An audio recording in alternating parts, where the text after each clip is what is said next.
Well, I guess we can start. I want this session, yeah, it's good to close the door. It becomes a bit cozy.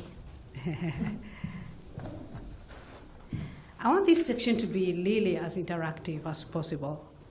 I'm hoping that our second speaker would still come, but if she doesn't, we're going to have fun somehow.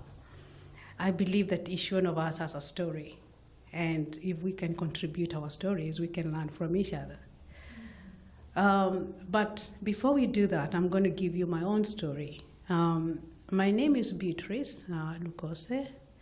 I was actually born and raised in Kenya, in a very small village on the slopes of Mount Kenya. So I actually grew up in a farm, enjoying fresh air, you know, fresh fruits and fresh crops. Beautiful, I miss it a lot. And then I got married, and then we relocated here to work. So I've been living here now for 11 years, actually. And we have two wonderful kids. Our daughter is 21 years, and our son is 17 this month. So I just want to ask you to just take a moment and think of yourself living in abundance of love. Just think of yourself just living in abundance of love. Almost like living in a land flowing with milk and honey. Just imagine a life where you're just free to be yourself. Free to enjoy life with your loved ones. Free to share, free to communicate. Just to enjoy the fruits of love. Good health. Being emotionally stable. Being wealthy and happy. Just imagine. How would that be? It would be like living in heaven here on earth. My fellow ladies and gentlemen, most of us here are either searching for love or are in love, you know it. They are in love, are loved, or getting out of love. But one thing is for sure, love is beautiful, and love conquers it all.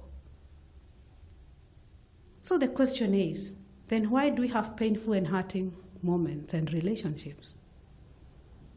The topic of our discussion is about leadership and love, and you're welcome. Fellow ladies, this topic touches my heart a lot because my story will tell you how I feel.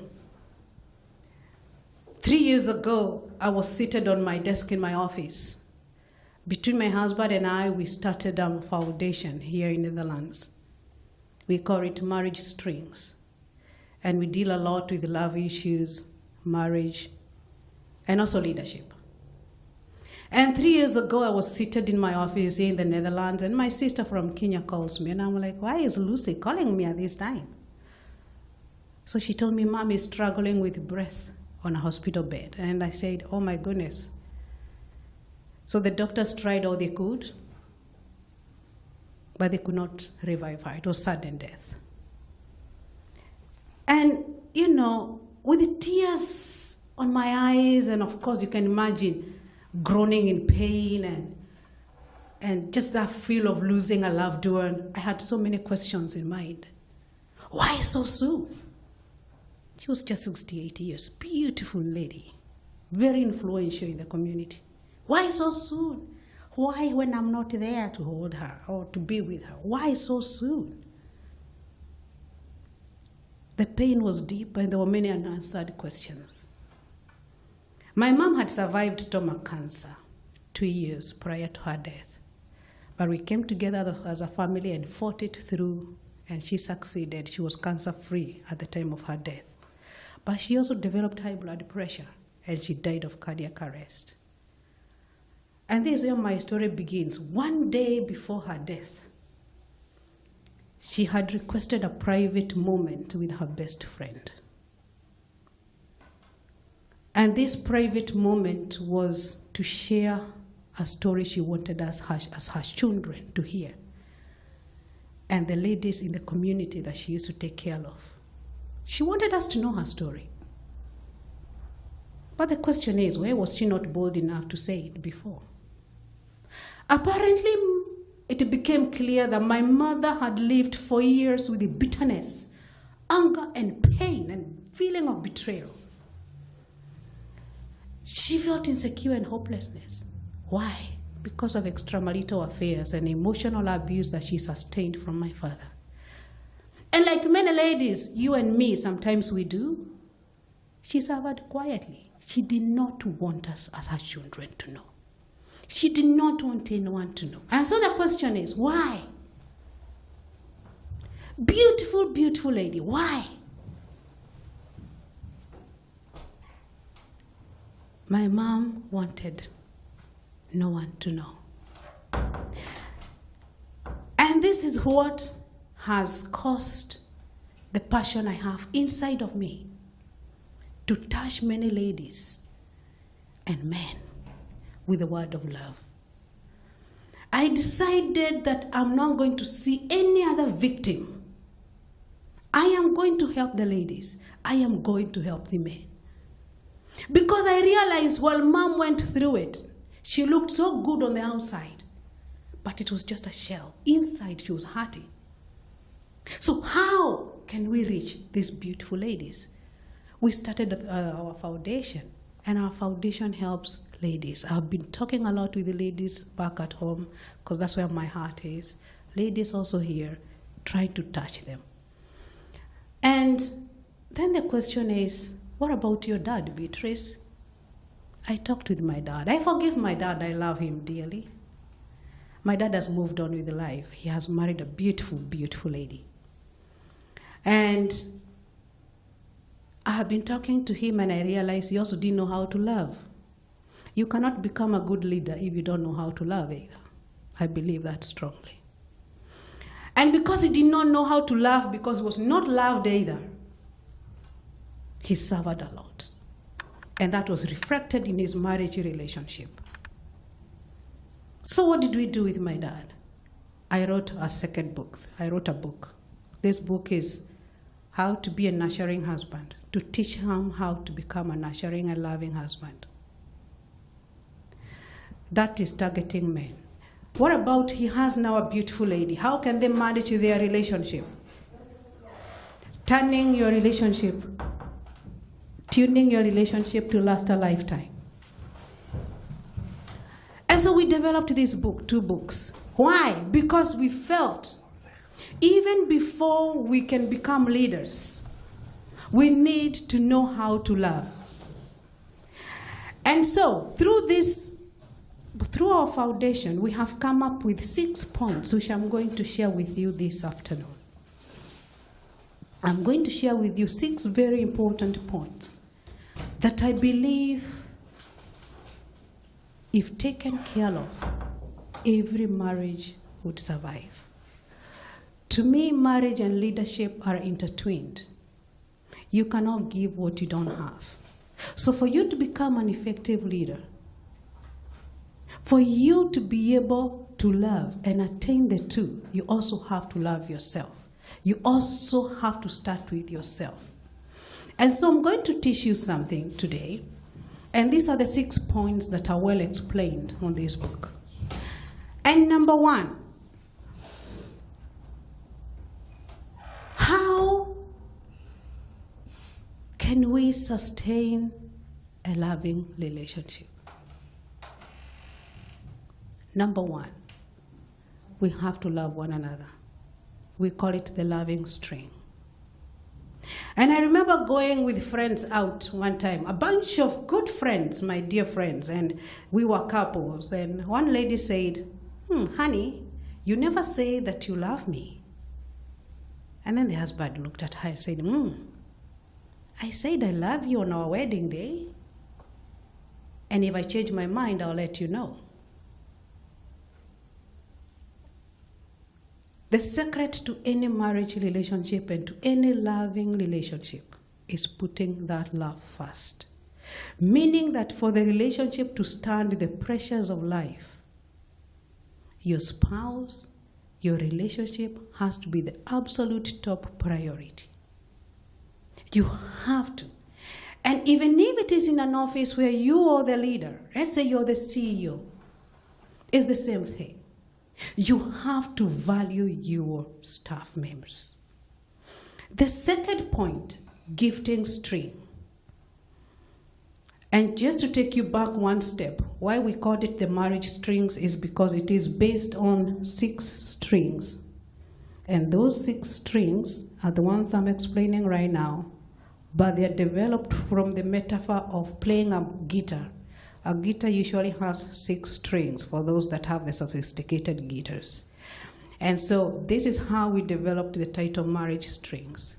And so what I'm teaching you right now are 6 marriage strings. And I went through the loving string, and the second one is the gifting string. You have to gift each other.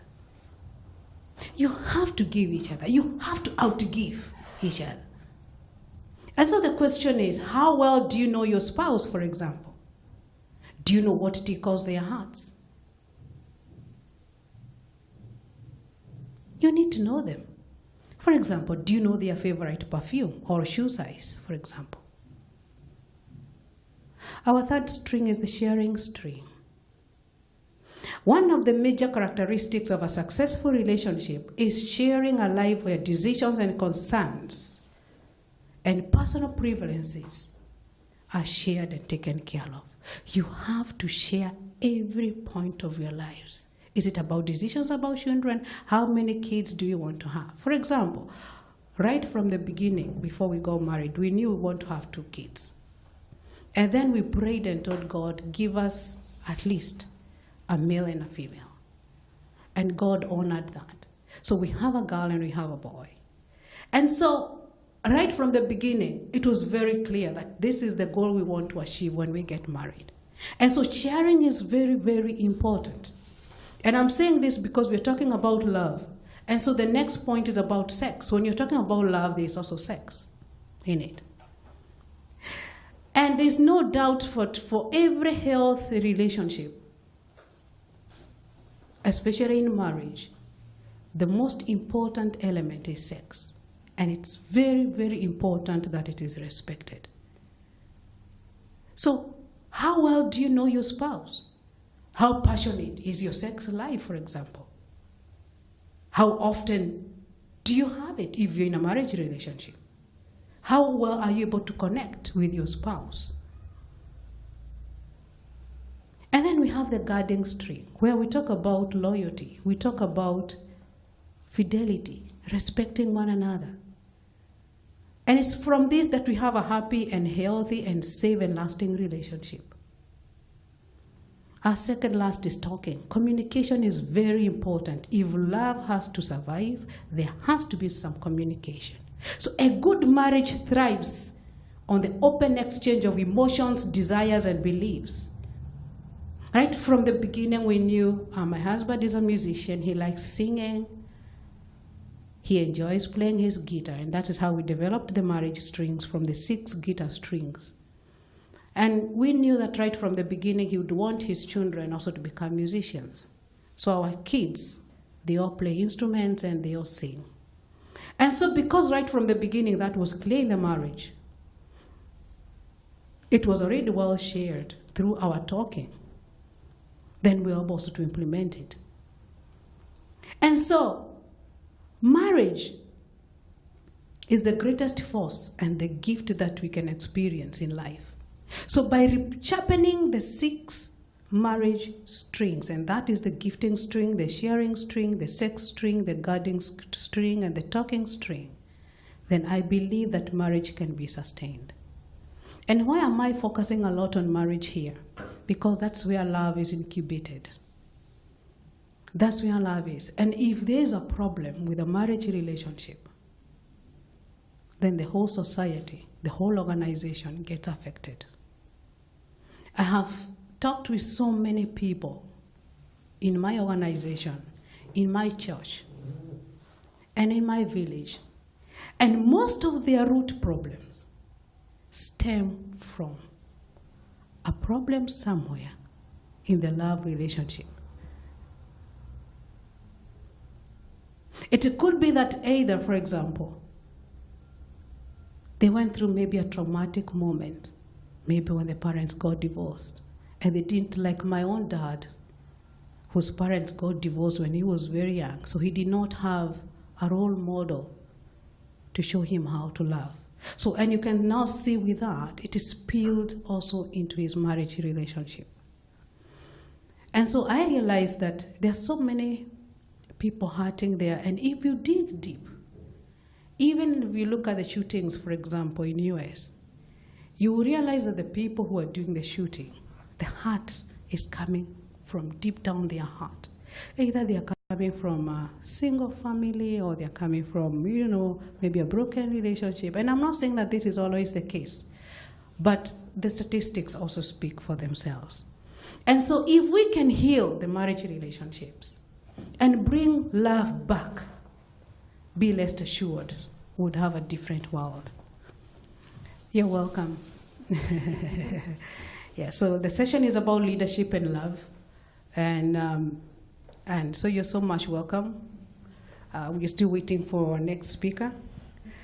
But we've decided that we just move on, and we can also share among ourselves our stories. So I've just shared my own story and discussed the 6 points that I feel are very are very important in every relationship, especially regarding love, because love has to be protected. And I always tell young people, when you're in love, Mother Nature is on your side.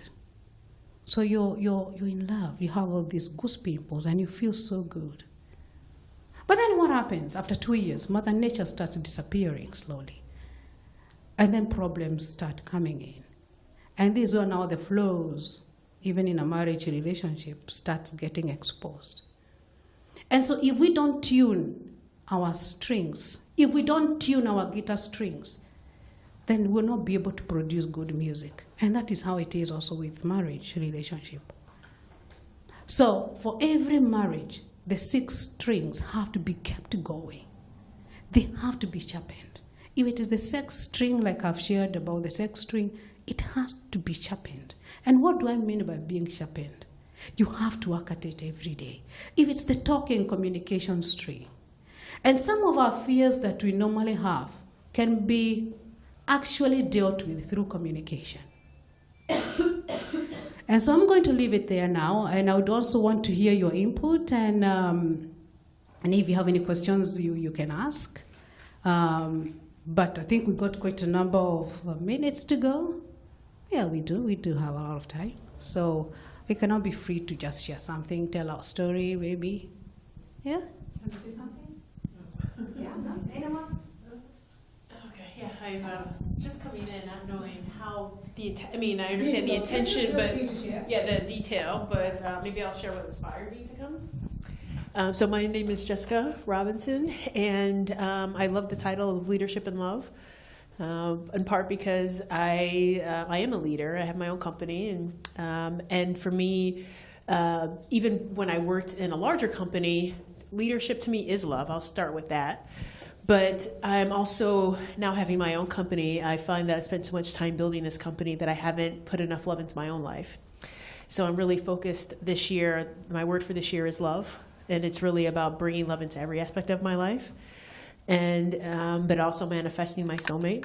And so I've continued to do work on myself in terms of just loving myself so I can be the woman that I want to be in order to be able to manifest love into my life.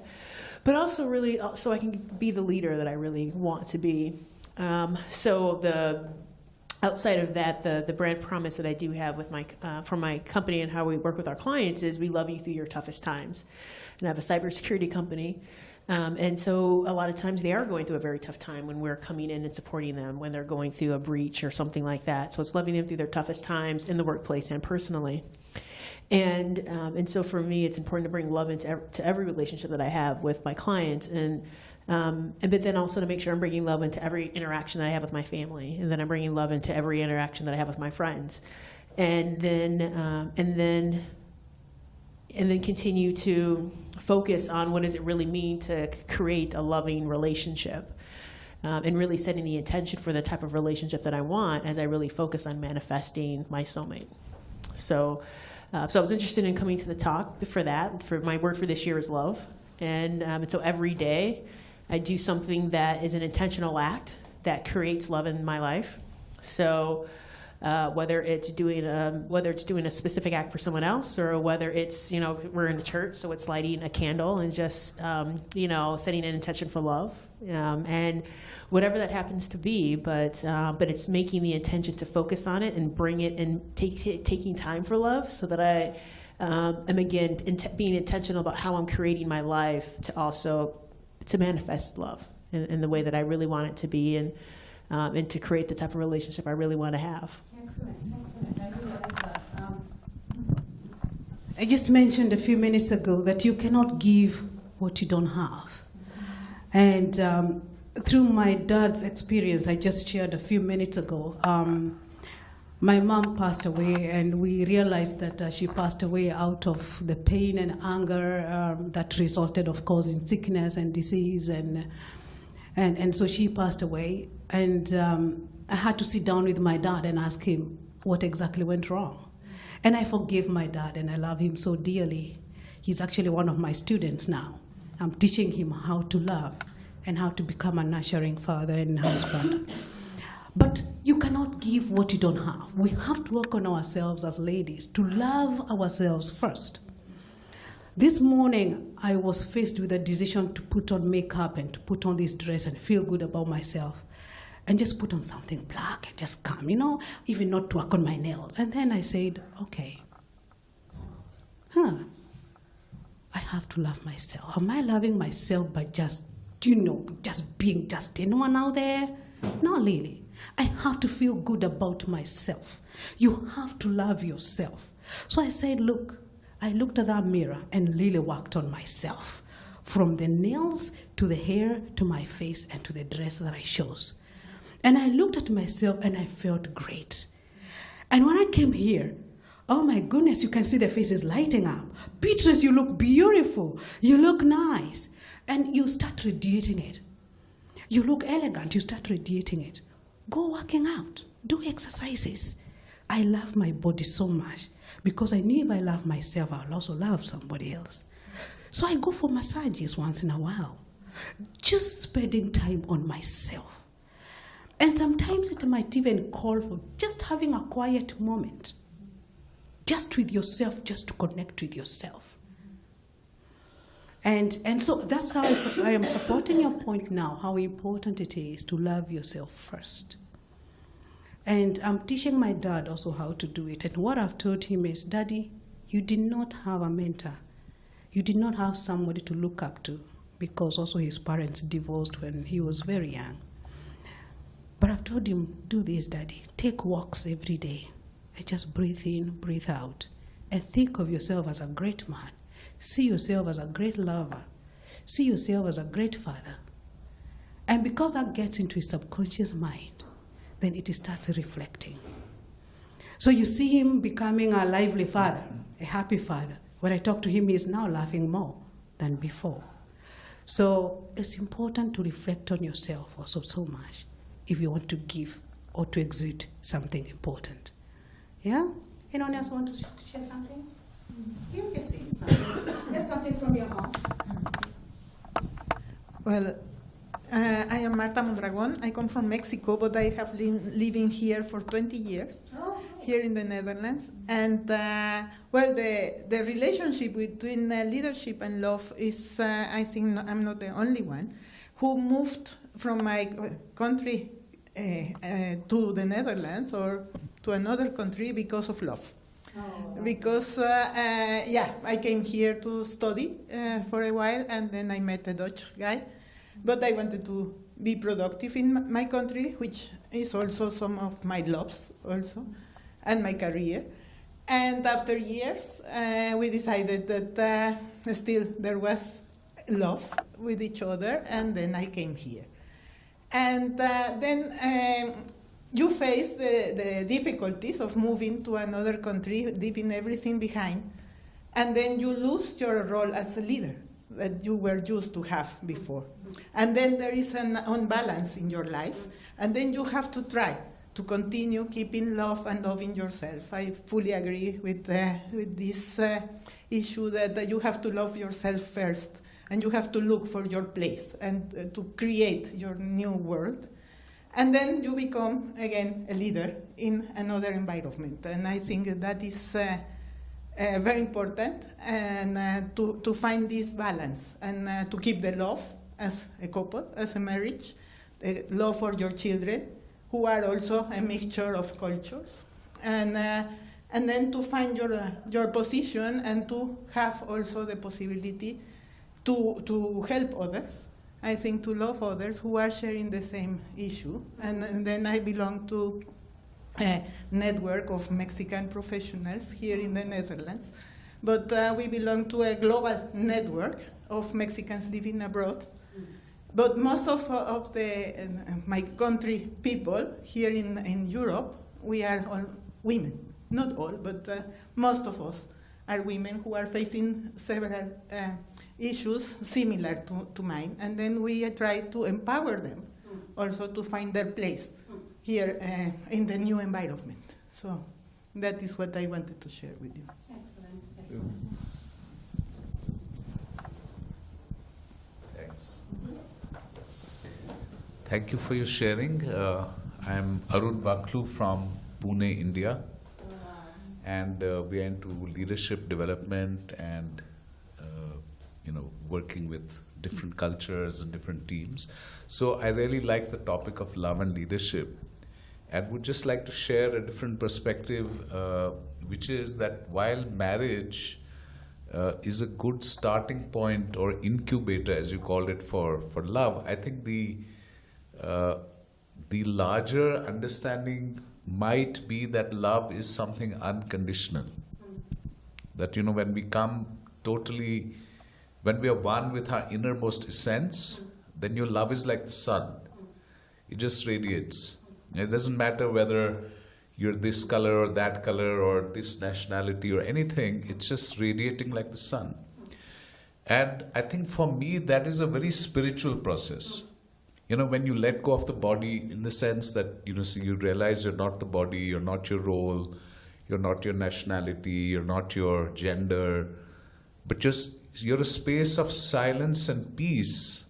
When you come home to that and realize that's who you are, that's a space of infinite love and unconditional love. And it doesn't matter who's in front of you, you're just being that radiant love which is unconditional.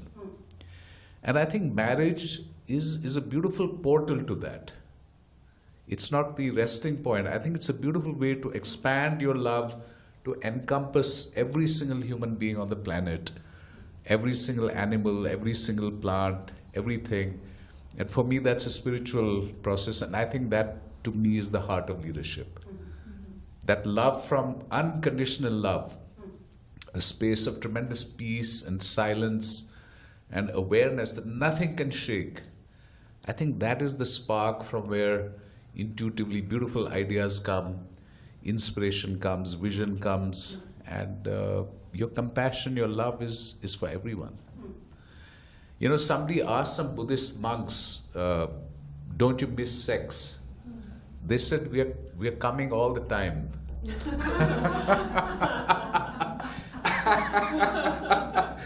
And and really in Buddhism it's called Mahamudra, and what it means is that you're so deeply in the divine core that every moment is passionate, it's so beautiful, it's joyful, and you don't need someone else to give you that peak experience, because you are that peak experience yourself. And I think that's my deepest intention and prayer, is that all women, all men come home to that. And we're not kind of fixated on any person or anything. I mean, yeah, you honor your marriage, of course, but you mustn't become a prisoner of anything or anyone. Many people, they come out of a marriage, then they get into some other relationship, then that becomes a prison, then they come out of that. So unless we come home to that infinite love in our heart, it'll always be this little, kind of, I don't know, that's my thought. Thanks. Thank you. Yeah, what will I say?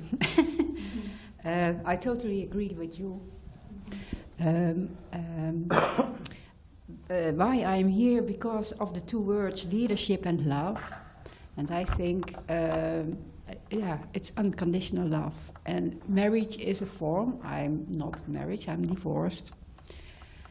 And I think then I am abundant.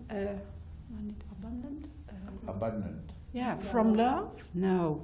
Abandoned. No. Of course not. Abandoned. Okay. Yeah, yes, Abandoned. yes. But when you say I love you, or I love people or something, it's most of the time it's when you belong to, or when you are connected with somebody. But I think it's far more than only in relationships. It's love is who you are, and when you express, that's why I love what you do.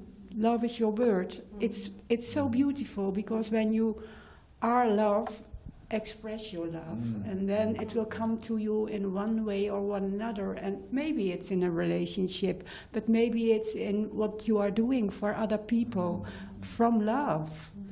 And then you raakt, Touch. your touch, and then that's what the world needs so much, love. And you can be a leader because of love. Thank you. Thank you so Thank much. you well. Thank you well. I came to the session because in the, I don't remember the exact wording, but there was something about having the best of both and like combining love and leadership. And I think I love this topic because I'm an entrepreneur since a couple of years now, and I became an entrepreneur to do something that I love. And now I really love my work, I love my client, I love what I do, and so like I spend most days, because there are ups and downs and challenges and things to overcome, but I really have this love in my work life. And I also moved to another country. I mean, I was traveling for work and met with my now Turkish fiancé, which is why I settled in Turkey, and we are now engaged, as I mentioned. He's my fiancé. And thank you. And one funny thing that happened when he proposed, it was last December. I just had made my year plan for my business and how I was going to grow my impact and everything, and then he proposed. And in my head, I was like, oh, I have to change my goal now, because if we're getting married, like I can't do as much in my work life. And this triggered something inside me. I'm like, why am I thinking this way? Of course I can have both and, do something I love and also expand and move forward in my love life. And I don't know, so I don't have like answers or wisdom to share, because this is still very fresh in my mind, but I came to the session to just fuel myself with this positive energy that you can have both and grow in different ways, professionally, but also personally, and that there's no trade-off, and there shouldn't be. And yeah, that's why I came here today. Thank you.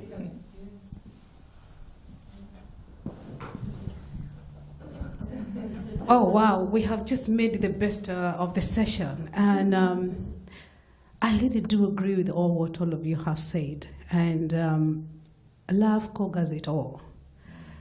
And in marriage, there's something we call being soulmates, being able to connect at the core. And I believe it's also very spiritual. That's why we say God is love. And I realized even beyond us as human beings, even animals understand love. plants will understand love. So it's one very universal language. And even if, for example, you've gone through a difficult phase in life, it doesn't mean that there is no love. You can still find it. It's there. And that's why I like your contribution that you're divorced, but you still find love. And you can find love within yourself because you have it. I am able to flourish today because inside of me is something beautiful. And that something beautiful is what makes me wake up in the morning and look at the mirror and tell me, put on makeup and feel good about yourself, Beatrice. And so just to be able to connect with you, I have been following my husband all along. So I originally come from Kenya. He is also from Kenya. He started a company in Uganda, and I had to leave my job in Kenya and join him in Uganda. And in that company, we had about 30 employees. And so on top of my love for him, I had to love also 30 people. And then we started having children. And that's when I realized that love is very core. Because you still have a portion for your husband, and you'll have a portion for the other employees as well. You can do that. So that when you're looking at an employee, you're looking at them as not just the body you're seeing, but a human being that has the mind, the spirit, and the body. And if you're able to connect with them from the spirit side and the mind side, then the rest takes care of the body.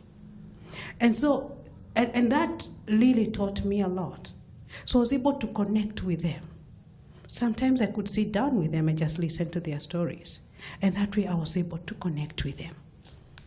I can also connect with each one of you as we look at each other, because we share one thing in common. And if we allow it to transcend or to come out of us, we can then connect. And that is love.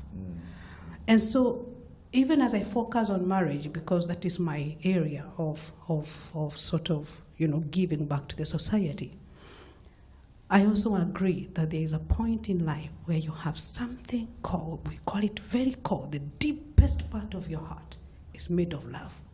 Purely love, nothing else. And what has happened is that mankind has failed to recognize that. And that's why we have pain in the world. Because when I look at her, she's beautiful.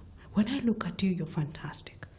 I look at you, we're able to connect. But in love, I don't even know your names.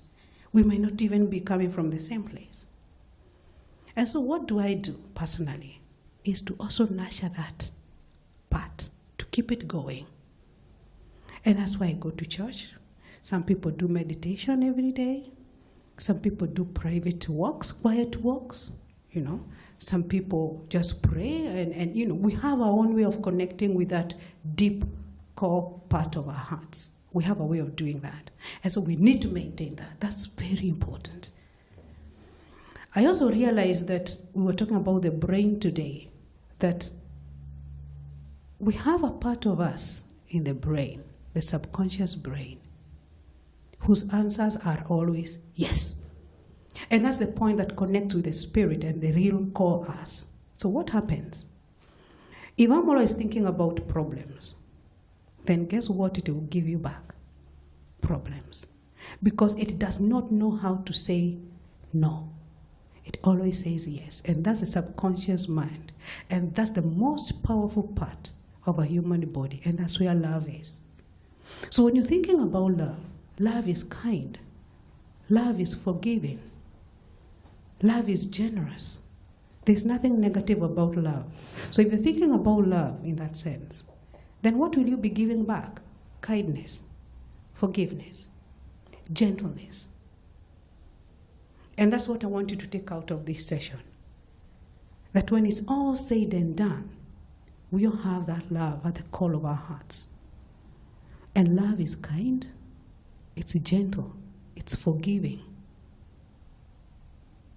And that's what we should give. And if we cannot do that, it would make a big difference, whether it is in the organization. And I'm not going to say that it is easy. Sometimes it's not. But I've realized that what I see in others is what I also get. If I look at you, let's say for example, right now I'm having an issue with my own brother back at home. I love my brother so much. But as I said, my mom passed away and we're having some disagreements. I don't know how many of you are aware of this. It's when somebody passes away that you realize some of the weaknesses start coming up in the family. Because you have to agree on the wealth, you have to agree on who takes what, you know, who does what. And whilst my mom is gone and she's resting in peace, but we're still having issues. But now the question is, I'm having a fight with my brother over one simple thing. But how do I deal with it? This is my own brother and I love him. And it's a difficult issue that can very easily generate something negative. And it can also be with your employees in the office. You could be having a client or you could be having an employee who is bringing a very negative energy into the workplace. How do you deal with them? Now that's where I talked about talking string, communication. Talk with them and try to connect. Their story could also change your way of thinking and your attitude as well. So I think we are going to end this session unless if you have any other questions. If anyone has a question. Yeah? So we all agree we can connect at the call. Yes, we are connected Excellent. already. Excellent. Excellent. Okay. All right. Thank you so very much. Lovely session. Okay. Bye. Bye.